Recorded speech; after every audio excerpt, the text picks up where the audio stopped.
छात्रवृत्ति परीक्षा और नवोदय विद्यालय के विद्यार्थियों के लिए यह सीरीज बहुत महत्वपूर्ण है, अतः आप सभी इन क्वेश्चनों को देखिए।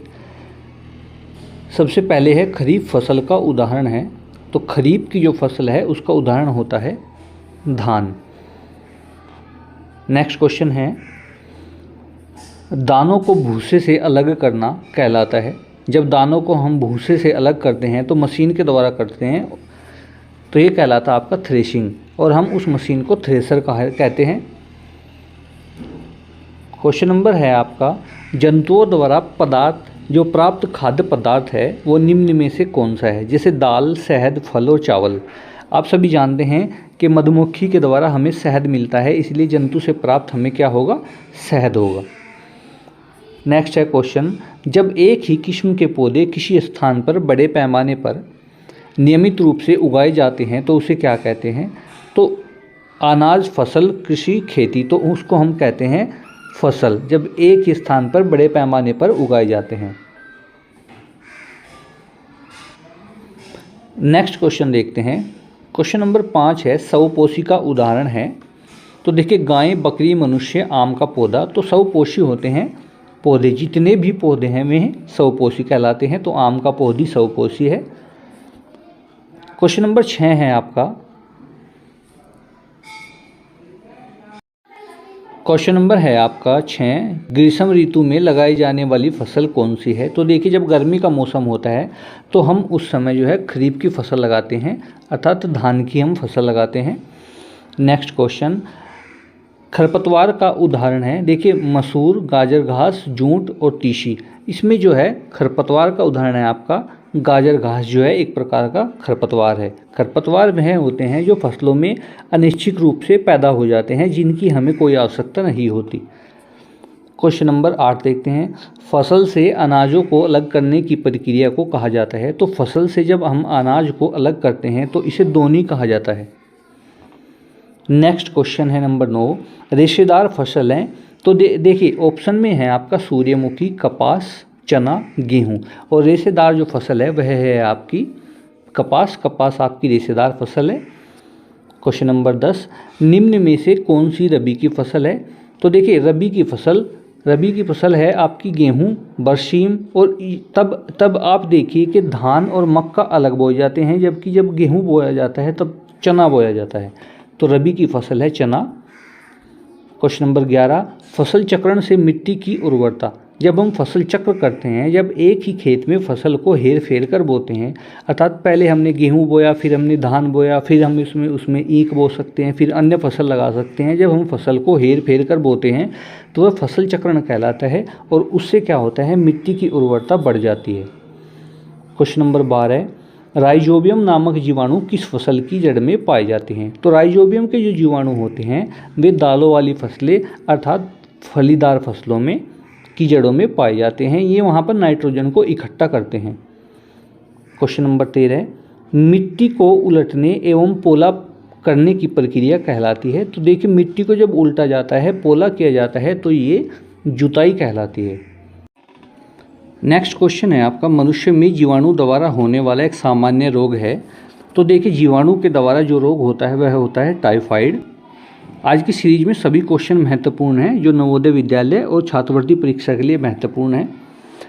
ईस्ट का उपयोग किसके उत्पादन में किया जाता है। तो देखिए जो ईस्ट होता है उसका उत्पादन अल्कोहल के उपयोग में किया जाता है, निम्न में से कौन सा प्रतिजैविक है। तो देखिए स्ट्रेप्टोमाइसिन एक प्रतिजैविक है, अर्थात एंटीबायोटिक है। संचेदीय रोगों का सबसे मुख्य कारक है। देखिए जो भी संचेदीय रोग होते हैं जो एक दूसरे से फैलते हैं, तो इनका मुख्य कारक है घरेलू मक्खी। घरेलू मक्खी जो है संक्रामक रोग अधिक फैलाती है। डेंगू परजीवी का वाहक है। तो देखिए डेंगू जो है वो मादा एडीज मच्छर से फैलता है। मादा एनाफिलीज मच्छर से आपका फैलता है मलेरिया, लेकिन एडीज मच्छर से डेंगू फैलता है। नेक्स्ट क्वेश्चन है मनुष्य में वायरस द्वारा होने वाला एक सामान्य रोग। तो देखिए सामान्य रोग क्या है, वो पोलियो जो है वायरस से होता है। मलेरिया रोग किस जीव के काटने से होता है। अभी अभी आप सभी को बताया कि मच्छर के काटने से मलेरिया रोग होता है। सबसे पहले कौन सा प्रतिजैविक खोजा गया। तो सबसे पहले पेनिसिलिन जो है ये प्रतिजैविक सबसे पहले खोजा गया था, जो कि अलेक्जेंडर फ्लेमिंग ने खोजा था। नेक्स्ट क्वेश्चन, सर्वप्रथम चेचक के टीके की खोज किसने की थी? तो चेचक के टीके की जो खोज की थी वो लुई पाश्चर ने की थी। कौन सा जीवाणु दूध को दही में परिवर्तित करता है? तो देखिए ये है आपका लैक्टोबैसिलस। जहाँ पर भी दूध की बात आई वहाँ लैक्टोमीटर, लैक्टोबैसिलस, लैक्टोजन इस प्रकार की आएंगी, तो वो सभी दूध से संबंधित है। नेक्स्ट क्वेश्चन है आपका, निम्न में से किस पौधे के पत्तों के रस का उपयोग मलेरिया और डेंगू के उपचार में किया जाता है? तो देखिए मलेरिया और डेंगू के उपचार में जो है गिलोय एक ऐसा पौधा है जिसके पत्तों का रस हम पीते हैं बुखार के दौरान। सिनकोना से जो है इससे जो है मलेरिया की दवाई बनती है। नेक्स्ट क्वेश्चन, अलेक्जेंडर फ्लेमिंग ने 1928 में किस पहले प्रतिजैविक की खोज की? तो मैंने अभी अभी आपको बताया था कि पेनिसिलिन की खोज जो है आपकी अलेक्जेंडर फ्लेमिंग ने 1928 में की थी। नेक्स्ट क्वेश्चन, पैकेटो थैली में आने वाले दूध को खराब होने से बचाने के लिए किया जाता है। तो देखिए वहाँ पर पाश्चुरीकरण की क्रिया होती है जिसके कारण दूध जो है थैलियों में सुरक्षित रहता है। नाइट्रोजन का वायुमंडल से मिट्टी, पौधे तथा जंतु में परिवहन की संपूर्ण प्रक्रिया को कहते हैं। तो जब नाइट्रोजन का जो है पहले वायुमंडल में, फिर वहाँ से मिट्टी में, फिर पौधे में, फिर जंतु में, फिर वायुमंडल में पहुँचता है, तो ये एक प्रकार का चक्र बन जाता है और इस चक्र को कहते हैं नाइट्रोजन चक्र। नेक्स्ट क्वेश्चन, दूध को दही में परिवर्तित करने वाला सूक्ष्मजीव? तो ये आपका लैक्टोबैसिलस। नेक्स्ट क्वेश्चन है हमारा, सूक्ष्मजीव कहाँ पाए जाते हैं? तो जल, वायु, मिट्टी, इनमें सभी। तो देखिए इनमें सभी, जल में, वायु में, मिट्टी में, इन सभी में सूक्ष्मजीव पाए जाते हैं। नेक्स्ट क्वेश्चन देखते हैं, ब्रेड बनाने की प्रक्रिया के दौरान कौन सी गैस उत्पन्न होती है? तो देखिए जब ब्रेड बनाया जाता है तो उस दौरान कार्बन डाइऑक्साइड गैस उत्पन्न होती है। नेक्स्ट क्वेश्चन, चीनी को अल्कोहल में बदलने की प्रक्रिया क्या कहलाती है? तो ये कहलाती है आपकी किण्वन। किण्वन के द्वारा चीनी को अल्कोहल में बदला जाता है। नेक्स्ट क्वेश्चन है आपका, किण्वन की खोज किसने की? तो किण्वन की खोज जो की थी वह की थी लुई पाश्चर ने। इन्होंने किण्वन की खोज की थी। नेक्स्ट क्वेश्चन है, मजबूत रेशे जिनका उपयोग पैराशूट तथा चट्टान पर चढ़ने हेतु रस्सी बनाने में किया जाता है। ऑप्शन है रेयॉन, नायलॉन, पॉलिस्टर और एक्रेलिक। तो इसमें है आपका नायलॉन। नेक्स्ट क्वेश्चन, उच्च अणुभार वाले बहुलक को कहते हैं। तो जो उच्च अणुभार वाले बहुलक होते हैं उनको प्लास्टिक कहा जाता है। नेक्स्ट क्वेश्चन, पॉलीथीन किस प्रकार का प्लास्टिक है? तो पॉलीथीन जो है वो आपका थर्मोप्लास्टिक है।